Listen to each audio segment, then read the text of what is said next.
దేవుని నామమునకు మహిమ కలుగునుగాక. మీకు నా ఉదయకాలపు శుభములు తెలియజేస్తూ ఉన్నాను. మార్చి 25వ తేదీ 2026 సంవత్సరము బుధవారము. ఈరోజు వాక్యము లూకాసు వార్త 22వ అధ్యాయము 15వ వచనము. అప్పుడు ఆయన, నేను శ్రమ పడక మునుపు మీతో కూడా ఈ పస్కాను భుజింపవలనని మిక్కిలి ఆశపడితిని. దేవుడి వాక్యము ద్వారా నేడు మనతో మాట్లాడి మనము ప్రభువు మీద ఆశ కలిగిన వారమై నిత్య జీవమును సంపాదించుకోనాలనే ఆశ కలిగిన వారమై అనేక మందికి ఆశీర్వాదకరముగా జీవించాలనే ఆశను కలిగిన వారమై ముందుకు సాగే కృప దేవుడు మనలో ప్రతి ఒక్కరికి దయచేయునుగాక. ఆమేన్. ప్రభు అయిన యేసు ఈ లోకంలో జీవించినప్పుడు ఆయన ఎన్నో అద్భుతములు చేశారు. ఎన్నెన్నో ఆశ్చర్యకార్యములు, స్వస్థత కార్యములు, సూచక క్రియలు చేశారు. అయితే దేవునికి ఆశ ఉంటుందా? మనుషులకైతే ఆశతో ఆయన యొద్దకు వచ్చారు. 12 సంవత్సరాల నుండి రక్తస్రావము కలిగిన స్త్రీ ఎంతో ఆశతో ఆయన యొద్దకు వచ్చింది. విశ్వాసముతో వచ్చింది. ఆశగల ప్రాణమును తృప్తిపరిచే దేవుడు ఆమెను స్వస్థపరిచారు. జక్కయ్య కూడా యేసు ఎవరో చూడగోరెను. ఎంతో కోరికతో యేసును చూడాలన్న ఆశతో అతడు మేడి చెట్టెక్కాడు. ఆశగల ప్రాణమును తృప్తిపరిచే దేవుడు జక్కయ్య గృహానికి వెళ్ళి గొప్ప సాక్ష్యము అతని గురించి తెలియజేశారు. ఇతడును అబ్రహాము కుమారుడే అని. జక్కయ్యలో గొప్ప మార్పు లోకమంతా చూసింది. మంచిది. ప్రజలు ఎన్నో ఆశలతో ఆయన యొద్దకు వచ్చారు, విశ్వాసముతో వచ్చారు. కానీ దేవునికి ఆశ ఉంటుందా? లూకా భక్తుడు తన రచన అనగా లూకా సువార్తలో ఎంతో డిఫరెంట్ పర్స్పెక్టివ్ చూపిస్తూ ఉంటాడు. చూడండి, ఆయన ప్రతిదినము పగటి యందు దేవాలయములో బోధించుచు రాత్రివేళ ఒలీవల కొండకు వెళ్ళుచూ ఉండెను అని లూకా సువార్త 21:37లో రాశారు. అంటే ఆయన యొక్క స్కెడ్యూల్, ఆయన దైనందిన జీవితము ఎలా ఉన్నది అనేది ఈ భక్తుడు తెలియజేస్తూ ఉన్నాడు. భౌతికంగా మాత్రమే కాదు కానీ వృత్తిపరంగా వైద్యుడు గనక మానసికంగా కూడా అనేకమైన విషయాలు లూకా సువార్తలో మనం కనుగొనగలం. వ్యక్తులు ఏ విధంగా మానసికంగా వారు ప్రతిస్పందించారు అనే విషయాలు. సరే, ఈ మనం చదివిన వాక్యం దగ్గరికి వచ్చినట్లయితే అప్పుడు ఆయన, నేను శ్రమ పడక మునుపు మీతో కూడా ఈ పస్కాను భుజింపవలెనని మిక్కిలి ఆశపడితిని. ప్రభు అయిన యేసు యొక్క ఆశ చూడండి. తన శిష్యులతో, ఎంతో అల్పులైన వారితో ప్రేమతో పస్కా ఆచరించాలని, భుజించాలని ప్రభు ఆశపడ్డాడు. ఎంత గొప్ప ఆశ అంటే తన శిష్యులతో సహవాసము, ధర్మశాస్త్రము నెరవేర్చుటలో ఆయన ఆశ. మరి దేవుని ఆశ మనం తెలుసుకున్నాం కదా. ప్రియ సహోదరుడా, సహోదరి, నీ నా ఆశ ఏమై ఉన్నది? ఆశ లేని వానిని దేవుడు కూడా ఆశీర్వదించడు అంటారు భక్తులు.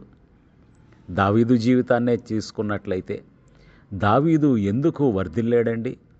దావీదు యొక్క సక్సెస్ ఫార్ములా ఏమిటి? చూడండి, కీర్తన గ్రంథం 37వ అధ్యాయంలో రాయబడినట్లుగా, యెహోవా యందు ఆనందింపుము, ఆయన నీ హృదయ వాంఛలను తీర్చును అని వాక్యం రాయబడింది. మనమేం చేస్తాం? ప్రభువా, నీవు నా హృదయ వాంఛలను తీర్చుము, నేను నీ యందు ఆనందిస్తాను అంటాము. దేవుని యొక్క క్రమము మానవుల క్రమము వంటిది కాదు. దేవుని యొక్క క్రమము ఆయన యందు ఆనందించాలి. ఆయన యందు ఆనందిస్తే ఆయన మన హృదయ వాంఛలను తీర్చును. కానీ మనము రివర్స్లో ఆలోచిస్తూ ఉంటాం. ప్రియ సహోదరుడా, సహోదరి, దావీదు జీవితం దగ్గరికి వస్తే 42వ అధ్యాయం 1వ వచనంలో, దుప్పి నీటి వాగుల కొరకు ఆశపడినట్లుగా దేవా, నీ కొరకు నా ప్రాణము ఆశపడుచున్నది అంటున్నాడు. దావీదు భక్తుడు తన జీవితంలో జరుగుతున్న సంఘటనలకు అతీతంగా అతడు దేవుని మీద ఆశ కలిగి జీవించాడు. అతడు ఒక అనామకుడై గొర్రెల దొడ్డిలో గొర్రెలు కాచుకుంటున్నా అతడు సౌలు యొక్క సేవకునిగా ఉన్న, దేవుని యుద్ధములు జరిగిస్తూ ఉన్న, సౌలునకు అనగా స్వయాన రాజునకు అల్లుడైన, రాజైన సౌలు అతనిని 3,000 మందిని వెంటబెట్టుకుని తరుముచూ ఉన్న, అతడు రకరకాల అరణ్యాలలో ఎడారులలో తలదాచుకుంటూ ఉన్న, అదుల్లాము గుహలో ఉన్న, ఫిలిష్తీయ దేశంలో ఉన్న, చివరికి సింహాసనమెక్కిన దావీదు తన దేవునిపై ఆశ కలిగి జీవించాడు. ప్రియ సహోదరుడా, సహోదరి, నీ పరిస్థితులను బట్టి నీ ఆశలు మారిపోతూ ఉన్నాయా? ఉద్యోగం లేనప్పుడు ఉద్యోగం కావాలనే ఆశ, ఉద్యోగం వచ్చినప్పుడు జీతం పెరగాలనే ఆశ, జీతం పెరిగినప్పుడు ఇంకేదో కొనాలనే ఆశ, అది కొన్నప్పుడు మరింక మంచిది కొనాలనే ఆశ. ఇలా ఆశలు లోకానుసారమైన విషయాల మీదే ఉంటున్నాయా? లేదంటే దైవానుసారమైన, పరలోక సంబంధమైన, క్రీస్తు సంబంధమైన ఆశలు మన జీవితాలలో ఏమైనా ఉన్నాయా? చూడండి, కీర్తనల గ్రంథం 63వ అధ్యాయం 2వ వచనంలో చూసినట్లయితే, నీ బలమును నీ ప్రభావమును చూడవలనని పరిశుద్ధాలయమందు నేనెంతో ఆశతో నీ తట్టు కనిపెట్టి ఉన్నాను.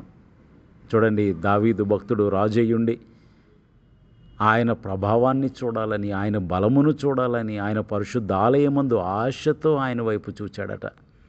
ప్రియా సహోదరుడా, సహోదరి, నీవు నేను ఆశతో ఎటు చూస్తూ ఉన్నాం? ఏ దిక్కునకు చూస్తూ ఉన్నాం? ఏ దిశకు చూస్తూ ఉన్నాం? ఎవరి వైపు చూస్తూ ఉన్నాం? దేని వైపు చూస్తూ ఉన్నాం? మన ఆశ మన ప్రభువై ఉండాలి. చూడండి, ఎంత గొప్ప ఆశ దావీదుది. కీర్తనల గ్రంథం 78వ అధ్యాయం 18వ వచనం చూస్తే, అక్కడ ఇశ్రాయేలీయులు ఏం ఆశించారో రాయబడింది. వారు తమ ఆశ కొలది ఆహారమును అడుగుచు తమ హృదయములలో దేవుని శోధించారు. ఇశ్రాయేలీయులు కూడా ఆశ ఉందండి. ఏం ఆశ? వాగ్దాన దేశమునకు చేరాలనే ఆశ కాదు. దేవుడిచ్చి వాగ్దాన దేశంలో సుఖ సంతోషాలతో జీవించాలని కాదు. మరి ఏమి ఆశ? ఆహారము అనే ఆశ, ఆహారము కొరకైన ఆశ. ఎంత విచారమో చూడండి. అయితే అదే అధ్యాయం 30వ వచనం మనం చూసినట్లయితే, వారి ఆశ తీరక మునిపే, ఆహారం ఇంకా వారి నోళ్లలో ఉండగానే దేవుని ఉగ్రత వారిపైకి వచ్చినట్లు వాక్యం సెలవిస్తూ ఉంది.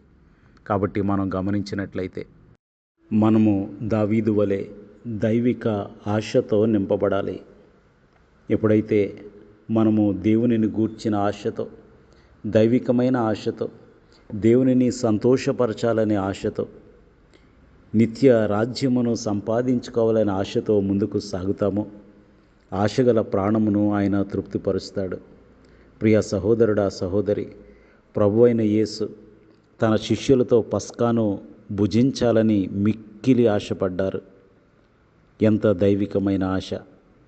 నశించిన దానిని వెతికి రక్షించటానికి వచ్చిన ప్రభు తన ప్రాణమును పెట్టాడు.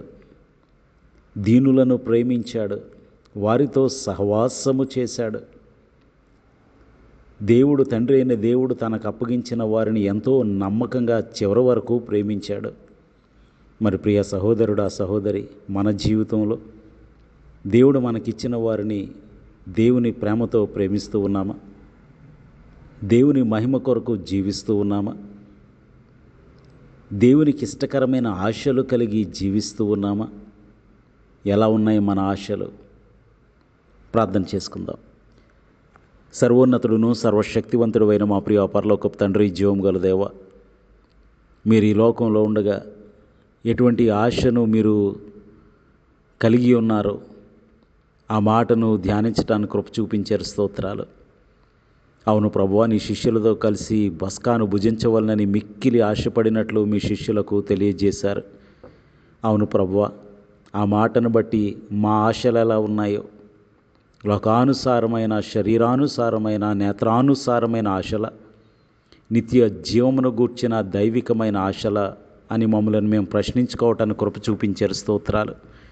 ఇంకా ప్రభువా, అవిశ్వాసుల వలె, లోకస్తుల వలె శరీరమును గూర్చి ప్రభువా, లోకమును గూర్చి లోకాశలతో ఇంకా నిండి కొట్టుమిట్టాడుతూ ఉన్నారేమో.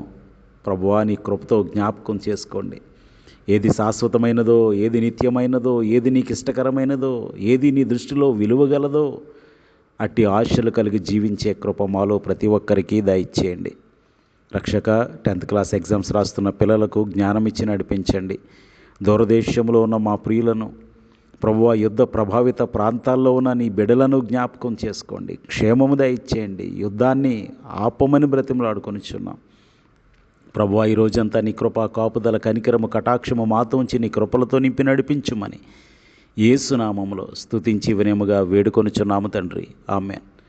మీ అందరికీ నా వందనములు. ప్రభు పరిచర్యలో మీ సహోదరుడు దిలీప్ బాబు.